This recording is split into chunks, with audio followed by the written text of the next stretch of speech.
Gue realize tuh marah, posisi marah, langsung marah. Kenapa? Ini keluarga saya pantas dari tadi nggak ada yang bisa masuk.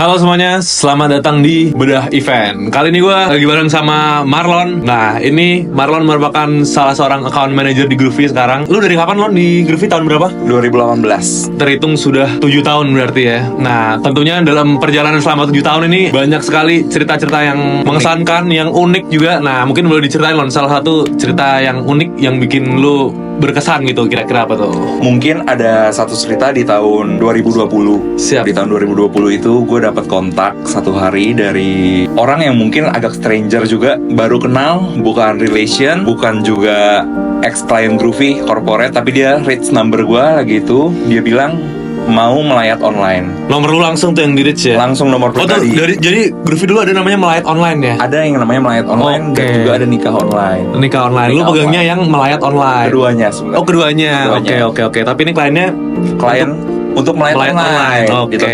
2020. Jadi posisinya tuh dia nanya lumayan intens dan serius ke gue saat itu. Bisa nggak untuk support kita di minggu yang sama? Di hari Oke. Jumat, dia kontak di hari Selasa. Gue bilang bisa, kita bisa di tanggal segitu. Gue pastiin untuk acaranya jam berapa, lokasinya di mana, dan untuk kebutuhannya apa aja pasti gue pastiin dulu ke klien. Gue kirimin penawaran ke dia, langsung dia oke. Dia langsung oke. Gue bilang oke, boleh buat tanda jadi dulu nih untuk serius atau enggaknya. Kita nggak tahu kan, Betul. namanya klien serius atau enggak. Iya. Gue minta tanda jadi dulu 1 juta. Abis itu baru gue diskusi lebih dalam lagi sama mereka gimana kira-kira paket apa yang akan mereka ambil. Jadi mereka ambil 2 sesi di saat itu. Yang pagi itu untuk misa tutup peti, langsung lanjut di siang hari itu adalah penguburan. Penguburannya ya. Penguburannya. Kejadiannya itu gue mulai kaget saat gue dapet fotonya. Foto dari klien yang meninggal. Foto dari klien yang meninggal. Iya. Kenapa lu kaget tuh? Gue kaget karena wah, gue pasti research dong siapa ini yang meninggal, klien gue siapa. Jadi gue harus tahu dong siapa klien gue untuk lebih dalam lah mengenal mereka kan. Pas gue cari lebih dalam, gue baca di Google, rame tuh. Rame di Google, banyak namanya dia gitu. Rame banyak. Oh gitu. Banyak rame. Di berita pun banyak Di sekali. berita banyak Di ya. berita banyak. Mengerikan ini ya. Di saat itu gue mulai, wah kita dapat ikan besar nih. Setelah itu gue langsung biasa menjalani SOP ya. Kita buatkan desain, kita buatkan layoutnya, kita buatkan juga undangan untuk tamu-tamu yang datang. Singkat cerita, hari itu datang. Ketemu langsung gitu Ketemu ya. langsung. Acara sesi pertama berjalan dengan lancar. Memang karena waktunya cukup tight dan kita butuh movement yang cepat untuk ke lokasi kedua. Jadi memang gue udah split tim untuk ke 2 lokasi itu agar efisien. Tapi namanya manpowernya timnya terbatas saat itu karena juga memang acaranya bukan acara besar. Gue sama teman-teman yang di lokasi 1 langsung jalan ke lokasi 2. Ngebut tuh motor lagi itu posisinya. Motoran. Mereka bener-bener quick perpindahannya karena mereka pakai floor riders. Dan kita harus nyampe lebih awal untuk setup alat. Jadi lagi itu kita ke lokasi kedua itu. Sampainya gue ke lokasi kedua nih, udah kita buru-buru setup karena mereka udah sampai ternyata. Karena pakai floor rider ya. Beberapa keluarga udah datang di situ. Equipment juga udah dibantu support. Equipment di support pasti butuh adjustment sedikit. Betul. Butuh adjustment. Di situ gue juga mulai kumpulin konten yang udah dibikin. Singkat cerita, gue langsung bilang ke tim saat itu, kita harus mulai sekarang. Kita go live. Saat kita go live itu tanpa kita sadarin sebenarnya. Gue ngecek juga ini sebenarnya ada kesalahan dikit. Gue ngecek lagi karena memang timelinenya mepet dan lagi itu lagi pegang beberapa event juga. Lu gak sempat ngecek nih? Gue nggak sempat linknya? ngecek linknya karena udah gue percayakan. Oke. Udah gue percayakan kepada tim. Saat gue go live, gue bingung kenapa ini nggak naik-naik jumlah viewersnya, cuman 20 something. Ternyata Kenapa tuh? itu adalah link dari acara pagi. Dari acara pagi, padahal ini harusnya buat acara sore nih. Buat acara sore. Oh, tapi lu live-nya malah di acara pagi. Oke. Acara satu. Salah link berarti. Salah ya? link. Terus pas lu realize gimana tuh? Pas lu sadar Saat gue realize, link. tuh karena gue audio saat itu, gue isi oke, musik, oke. gue sambil monitor, gue buka zoomnya, gue liat meetingnya, gue baca misa tutup peti. Oh. Di saat itu gue terpaku. Misa tutup peti ini adalah link yang pagi. Sebelum klien gue kirimin link yang baru, link yang untuk sesi 2. Link untuk sesi 2 gue kirimin ke klien, marah. Posisinya marah, langsung marah. Kenapa? Ini keluarga saya pantas dari tadi nggak ada yang bisa masuk. Tapi namanya mereka lagi berduka.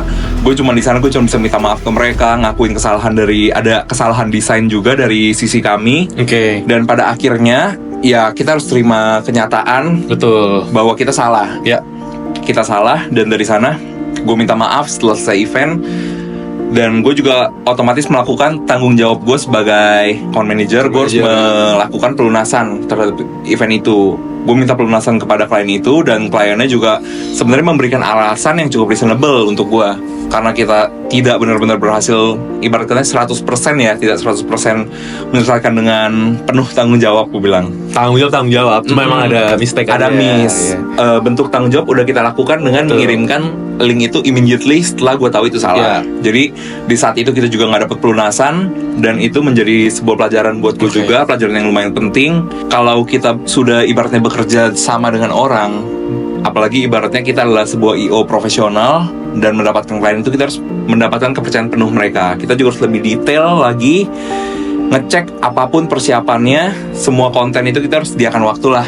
Jangan terlalu rush, prepare juga tim lebih organize, siapkan tim juga untuk ngecek-ngecek hal-hal kecil seperti itu. Dan ya jadi pelajaran untuk Groovy bisa sampai saat ini. Sekarang kita punya tim yang lebih terorganisir. Jadi sekarang kita udah membuat beberapa layer untuk beberapa project tertentu. Oke.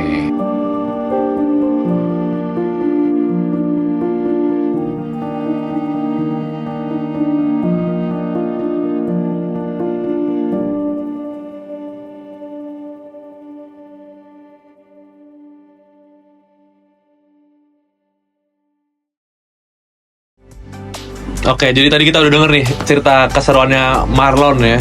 Ini bisa dibilang mungkin pengalaman buruk ya Lon ya, tapi tentunya bisa dijadikan pelajaran karena guru yang terbaik adalah pengalaman. Nah, jadi kita harus bisa menyelesaikan masalah itu tanpa menyalahkan orang lain. Jadi gitu guys, namanya kita kerja di dunia event ini sangat dinamis. Tentunya ada kejadian-kejadian spontan yang akan mungkin membuat kita rugi ya. Ini bisa dibilang ada ruginya juga berarti ya Lon ya, entah secara finansial atau ini. Ada kerugian yang harus kita tanggung. Oke. Tapi itu lagi, kita harus belajar dari kesalahan, kita bertanggung jawab, dan juga jangan lupa bahwa masalah yang datang ke diri kita itu akan mendewasakan kita ya Lon. Betul banget. Juga terima kasih buat teman-teman yang sudah nonton. Ciao.